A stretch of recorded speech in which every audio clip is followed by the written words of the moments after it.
રાજકોટના કોઠારિયા નાકા નજીક આગની ઘટના.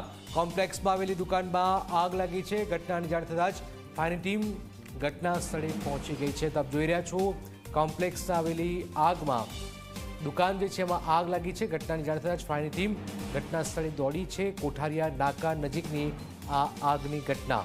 કોમ્પ્લેક્સમાં કોઈ કારણ છે કે આગ લાગ્યું છે? દિવ્યેશ સમર્થ જોડે. દિવ્યેશ, આગ લાગી છે, શું જાણકારી હાલમાં સામે આવી રહી છે? જનક, વાત કરવામાં આવે તો જે રાજકોટનું કોઠારિયા નાકા છે તેની નજીક આવેલો એક કોમ્પ્લેક્સ છે કે જેમાં આવેલી એક દુકાનમાં આગ લાગી હતી.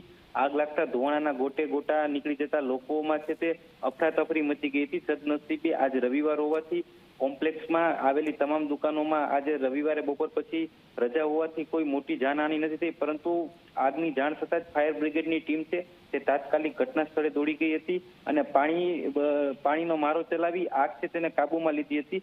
પ્રાથમિક જે તારણ છે તે ફાયર વિભાગ દ્વારા એવું કાઢવામાં આવ્યું હતું કે શોર્ટ સર્કિટના લીધે આગ લાગી છે. બિલકુલ, આભાર. શોર્ટ સર્કિટના કારણે કદાચ આગ લાગી હોવાની વાત સામે આવી રહી છે.